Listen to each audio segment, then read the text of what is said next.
స్తోత్రం హల్లెలూయా.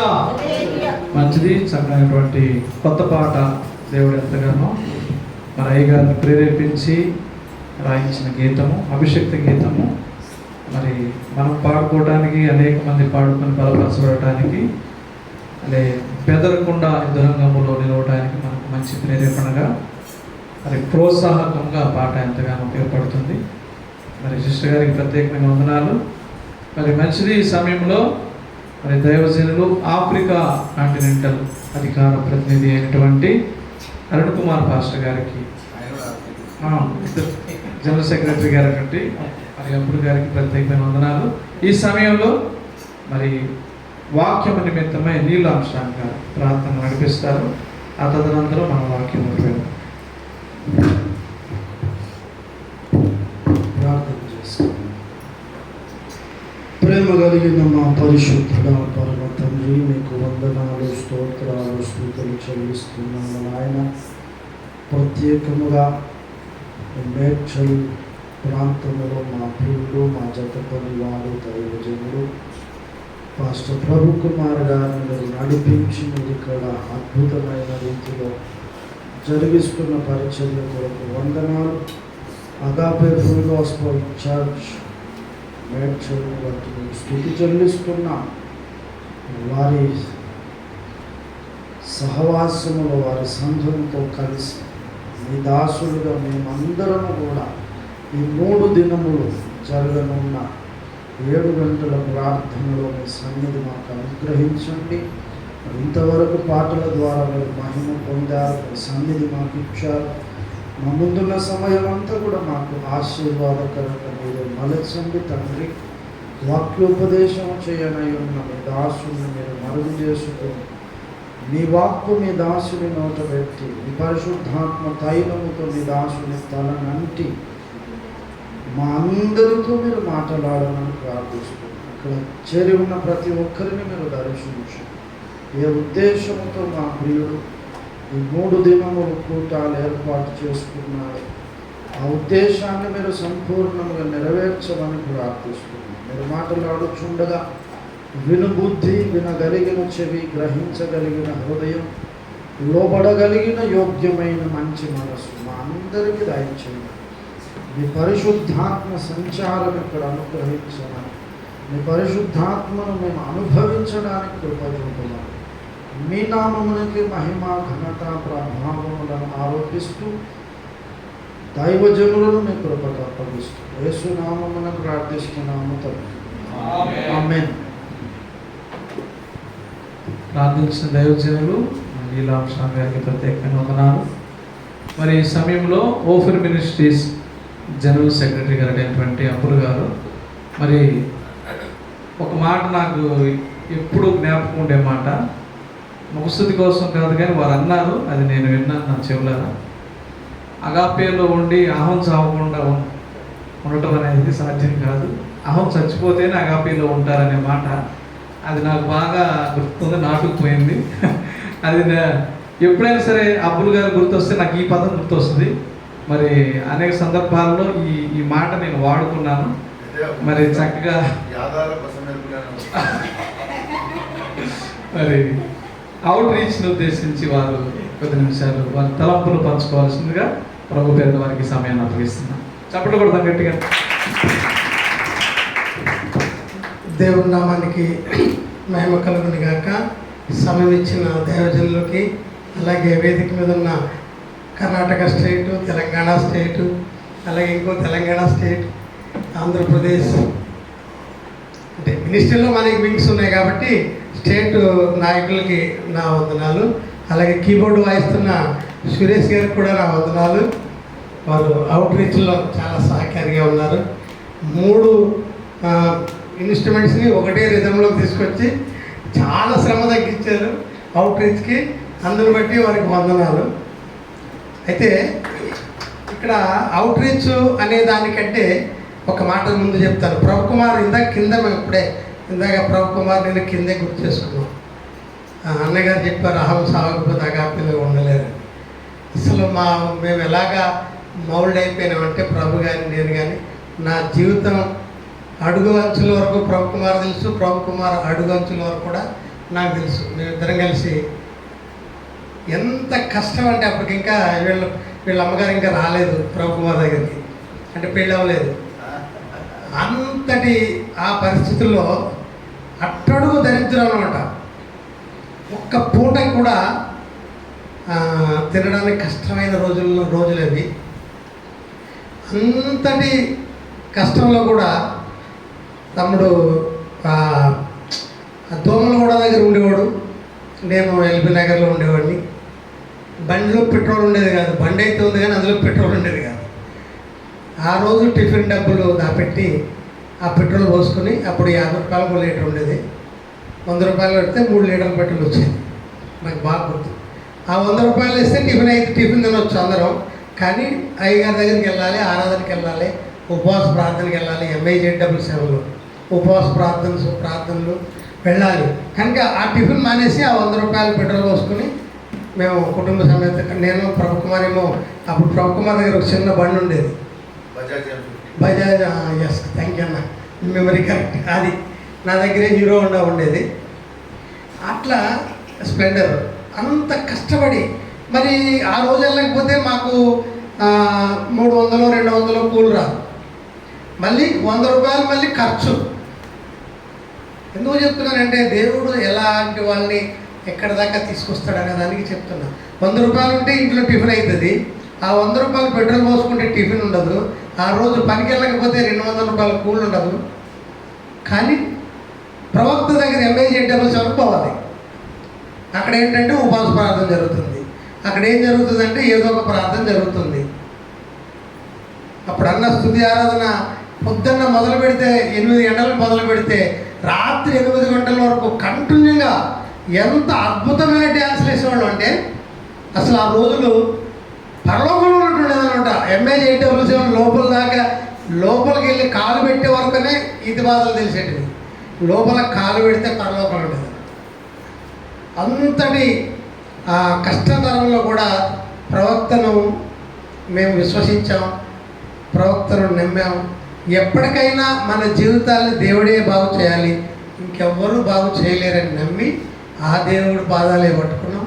ఈరోజు అందరం కూడా ప్రభుకుమార్ ఇక్కడ ఇల్లు కట్టినా, నేను అక్కడ ఒక ఇల్లు కొట్టుకున్నా, ఎన్ని చేసినా కూడా ఆ దేవుని పాదాలు పట్టుకుంటే మనకి ఏ లోటు ఉండదు. అది ఒక రెండోది. ఆ తర్వాత వచ్చిన అవుట్ రీచ్ వ్యవహారంలో ఫస్ట్ సైమన్ గారు, రవిసారథి గారు వారిద్దరూ మొదలుపెట్టినప్పుడు మరి వారే తిరుగుతున్నప్పుడు మేము అనేక ప్రాంతాలు వెళ్ళాం. ఆ తర్వాత దేవుడు దీన్ని ఒక వ్యవస్థగా రూపొందించాలని ఓఫీర్ మినిస్ట్రీస్లో వింగుగా దీన్ని ఏర్పాటు చేయాలని దేవుడే తలంచి మరి అందరం ఇందులో జాయిన్ అయ్యి అన్ని రకాలుగా ఆదుకుంటూ ఈ అవుట్ రీచ్ చేస్తూ ఉన్నాం. కనుక ఈ అవుట్ రీచ్ జరుగుతున్న ప్రార్థనలో ఇక నేను ఇప్పుడు ఒంటికాయ సొంటుకోము కానీ నాకు ఎవరు లేరు. నా కొడుకేమో జర్మనీలో ఉన్నాడు, నా కూతురేమో అత్తారింటికి వెళ్ళిపోయింది, నేను ఒక్కడే. కనుక ఇక నుండి అవుట్ రీచ్ ఎక్కడికెట్టినా నేను వెళ్ళిపోవాలని నిర్ణయించుకున్నా. బ్యాగ్ పట్టుకొని పోతా. అయ్యగారి పని ఉంటే అయ్యగారి పని, అవుట్ రీచ్ పని ఉంటే అవుట్ రీచ్ పని వెళ్ళాలని నిర్ణయించుకున్నాను. అందుకే ఈ 3 రోజులు ఇక్కడ ప్రగతి నగర్లో ఉండాలని బట్టలు కూడా పట్టుకొచ్చాను. ఇల్లు వదలలేదు. ప్రగతి నగర్లో నుండి దగ్గర అవుతుంది కాబట్టి మా అమ్మాయి అక్కడే ఉంది కాబట్టి ఆ బట్టల బ్యాగ్ అక్కడ పెట్టి ఇక్కడికి వచ్చా. అవుట్ రీచ్ అనేది ఎంత అద్భుతమైన పనో అయ్యగారు మరి చాలా విషయాలు చాలాసార్లు చెప్పారు. ఇటువంటి గొప్ప పనిలో పాలిభాగస్తునిగా ఏర్పరిచినందుకు దేవునికి మరి సమయం ఇచ్చిన ఇంతకుముందు సీనియర్ నాయకులకి అందరికీ నా వందనాలు తెలియజేసుకుంటూ ఇటువంటి అవుట్ రీచ్ మీటింగ్స్ ఎక్కడ జరిగినా కూడా మనమందరం మన వ్యక్తిగతంగా వెళ్ళి అక్కడ ప్రార్థన చేసి ఏం చేసినా మనం ఏం ప్రార్థన చేస్తాం, దేవుని పని, నా పని నువ్వు చేయి. మా పద్మం ఎప్పుడు నా మాట అనేది ఒక మాట అనేది, నా పని నువ్వు చేయి, నీ పని నేను చేస్తానండి దేవుడు. ముందైన పని చేయండి, మీ పని చేస్తాడు దేవుడు అని. అలా ఎన్నో పనులు దేవుడు చేశాడు. ఆయన పని నువ్వు చేయి, నీ పని ఆయన చేస్తాడు. ఆయనకి వెళ్ళి నువ్వు స్తుతించు, నీ ఇంట్లో భోజనం సిద్ధపడిపోయి ఉంటుంది, అండ్ నీకు భోజనం దొరుకుతుంది అనేది. అట్లాంటి పరిస్థితుల్లో కూడా మరి ఇన్ని విషయాల్లో సహకరిస్తున్నందుకు, మరి అవుట్ రీచ్ని ముందుకు తీసుకెళ్తున్నందుకు, అలాగే తీసుకెళ్లడంలో మా పాలిభాగం మా వంతు సహాయ సహకారాలు ఏ విధంగా అయినా సరే, ఏ రూపైనా సరే ఉంటుందని తెలియజేసుకుంటూ నా మాటలు ముగిస్తున్నా. దేవుని నామానికి మహిమ కలుగును గాక.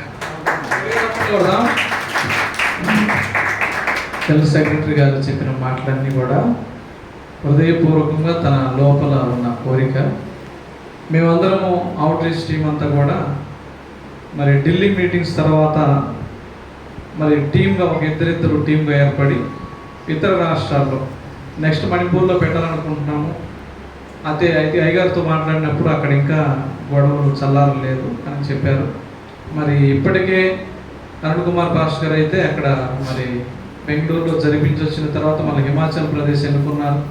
అలాగా పలుచోట్ల మరి ఇద్దరిద్దరుగా లేదా ముగ్గురుగా జత పనివారుగా మరి దేశమంతా కూడా అవుట్ రీచ్ మరి సర్వసత్యం దర్శనంతో నింపబడాలని చాలా వాంఛతో నిండి ఉన్నాము. అలాగే మరి అబ్బుల్ గారు కూడా కోయంబత్తూరు మీద చాలా ఆశ కలిగి ఉన్నారు. అవసరమైతే వారు ఒక్కరే మరి అవుట్ రీచ్ మీటింగ్ ఏర్పాటు చేసి అయ్యగారిని తీసుకెళ్ళి అక్కడ సర్వసత్యం వ్యాప్తి చేయాలని ఒకసారి తన నిర్ణయం కూడా తెలియపరిచారు. మరి స్వతహాగా మాట్లాడారు. దేవుని స్తోత్రం. హల్లెలూయా. వచ్చిన అయితే యాక్చువల్గా కోయంబత్తూరులో నేను ఒక్కడనే పెట్టాలని చాలా ప్లాన్ చేసాం. అక్కడ ప్లేసు, చర్చ్ అన్నీ చూసాం.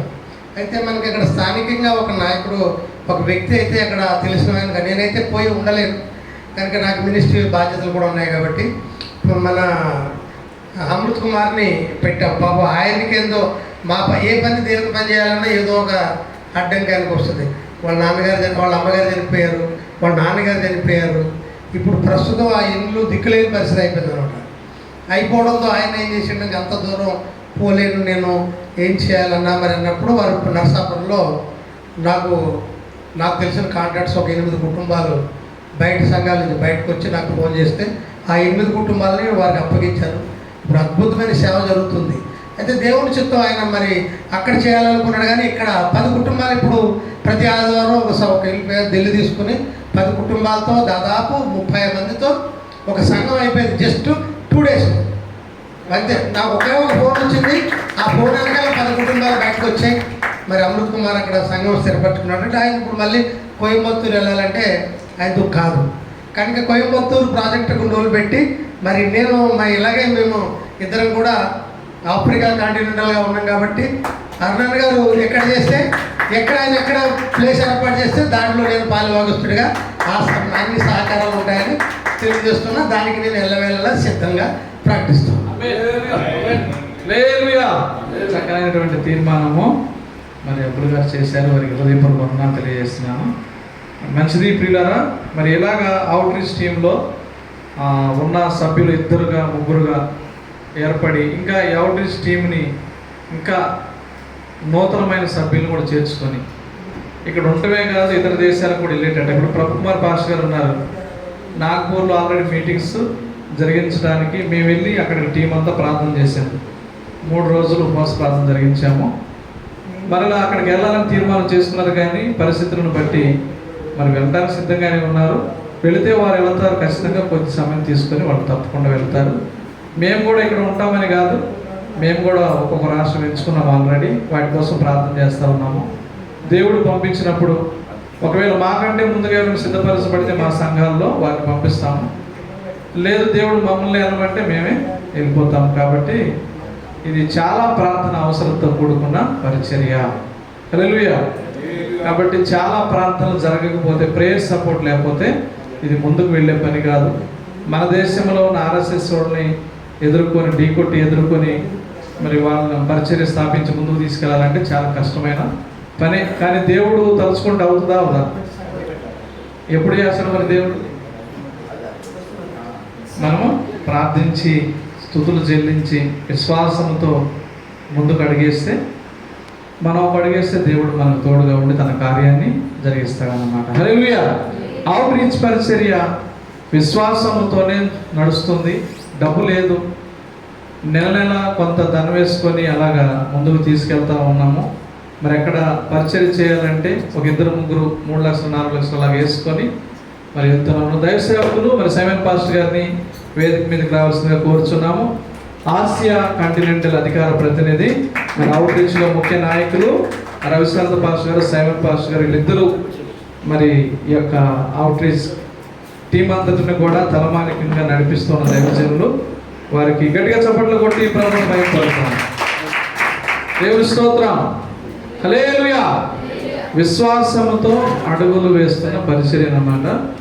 అలాగా కొన్ని చోట్ల ఏం చేసామంటే, మన మినిస్ట్రీ పరిచర్యలు ఎక్కడైతే ఉన్నాయో అక్కడికి వెళ్ళి మోటివేట్ చేసి ఆర్థికంగా కానీ లేదా సేవకులు లేపి ఇతర రాష్ట్రాలకు పంపించాలనే ఉద్దేశంతో కొన్ని చోట్ల తిరగడం కూడా జరిగింది.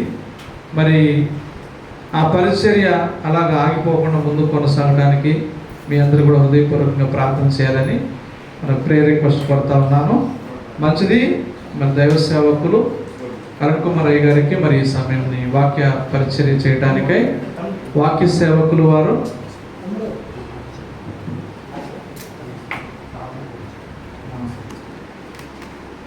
మంచిది. ఈ సమయంలో సైమన్ పాస్టర్ గారు ప్రార్థన గురించి 2 మాటలు చెప్పిన తర్వాత వాక్య పరిచర్య కొరకే అప్పగించుకున్నాం.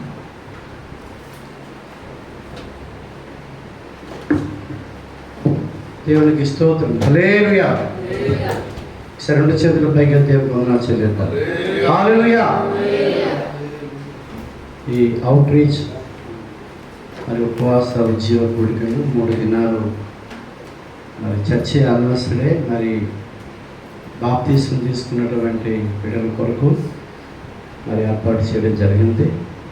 ఈ కూడికలను ఏర్పాటు చేసిన పాస్టర్ గారు ప్రభు కుమార్ గారు, వారి కుటుంబము, వారు సంఘమునకు నా హృదయపూర్వక వందనాలు తెలియపరుస్తూ, ప్రాముఖ్యంగా మరి ప్రార్థన అనేది చాలా అవసరమైనది. ప్రార్థన కొరకు వాక్యం వినాలి. మనం 3 దినాలు ఎందుకు కూడుకున్నామంటే ప్రార్థన చేయడానికి కూడుకున్నాం. మరి ప్రార్థన చేయాలంటే మనకి ఏం వినాలి? వాక్యం వినాలి కదా. దేవుడు మనస్సు, దేవుడు ఆలోచనలు, దేవుడి తలంపులు, మరి అయ్యగారి గురించి కానీ, మినిస్ట్రీ గురించి కానీ, భవిష్యత్ కాలపు పరిచర్య గురించి కానీ, మన ప్లాన్స్ అన్నీ కూడా దేవుని సన్నిధానంలో పెడతాం ప్రార్థన ద్వారా. దేవుడు ఏదైతే తన చిత్త ప్రకారంగా ఉన్నాయో అవన్నీ మనం చేసిన ప్రార్థన ద్వారా దేవుడు జరిగించుకుని వెళతాడు. కొన్ని జరగవచ్చు, కొన్ని జరగకపోవచ్చు. హల్లెలూయా. అలాంటి శ్రేష్టమైన ప్రార్థన చేయడానికి అలాగనే మరి చర్చి 5వ వార్షికోత్సవ కృతజ్ఞత కూడిక మరియు ఆత్మీయ పిల్లలు బాప్తిసం తీసుకున్నారు. వారి కొరకు ఈ అంశాలన్నీ ప్రార్థన చేయాలి. మొట్టమొదటిగా మనం ప్రార్థన చేయవలసిన అంశాల గురించి చెప్తున్నాను, మీరు జాగ్రత్తగా ఆలకించండి. ఆ తర్వాత ప్రార్థన లీడింగ్ చేసినప్పుడు కూడా మళ్ళీ రిపీట్ చేస్తాం. అయితే ప్రాముఖ్యమైన అంశాలు మీరు జ్ఞాపకం చేసుకోవాలి. మొట్టమొదటిగా ఊపిరయ్య గారు గ్రంథం యుగాంతములో మరి అది రిలీజ్ కాబోతుంది ఇంగ్లీష్లో, హిందీలో. అది న్యూఢిల్లీలో ఈ సంవత్సరం అయ్యగారు రిలీజ్ చేయడానికి చాలా ప్రయత్నాలు చేస్తున్నారు. మరి నేషనల్ యూత్ ఫెస్టివల్ మరి అంత చక్కగా ఢిల్లీలో జరిగాయో అంతటి సమావేశంతో ఆ బుక్ రిలీజ్ చేయడానికి కూడా అంత గ్రాండ్ ఈవెంట్లో ఒక్క దినము కూడిక ఏర్పాటు చేసి ఇంగ్లీష్లోనే ఇంటర్నేషనల్గా హిందీలో కూడా ఢిల్లీలోనే రిలీజ్ చేయడానికి అయ్యగారు మరి అన్ని సంఘాలకు కూడా సెలవు ఇవ్వడం జరిగింది. కాబట్టి ఇంచుమించు మనకు ఊపిరి మినిస్ట్రీస్లో 1500 సంఘాలు ఉన్నాయి. 1000 మంది పాస్టర్ గారులు అయితే ఉన్నారు. హల్లెలూయా. మరి దానికి ఎన్ని కోట్లు ఖర్చు అవుతాయని చెప్పారు ఊపిరి గారు? 2 కోట్ల రూపాయలు అని ప్రకటించారు. దాని కొరకు మనం ప్రార్థన చేయాలి. ముఖ్యంగా ఊపిరి మినిస్ట్రీస్లో ఉన్నటువంటి 1500 సంఘాలు, సేవకులు ప్రేరేపించబడి మరి ఈ సంవత్సరంలో ఆ బుక్ రిలీజ్ కొరకు ప్రతి సంఘం నుంచి కూడా ఇదంతా కూడా కలెక్షన్ అంతా కూడా ఆగారు అనుకున్న దానికంటే ఎక్కువగా రావాలని మొట్టమొదటి అంశంగా మనం ఏం చేయాలి? ప్రార్థన చేయాలి. ఆ ఒక్క బుక్ యుగాంతం అనే బుక్ తెలుగులో రాయబడిన బుక్ కంటే ఇంగ్లీష్లో ఇంకా మ్యాటర్ అధికంగా, ఇంటర్నేషనల్ లెవెల్లో అధికంగా అయ్యగారు రాశారు. ఒక్క బుక్ రిలీజ్ అయితే ప్రపంచ వ్యాప్త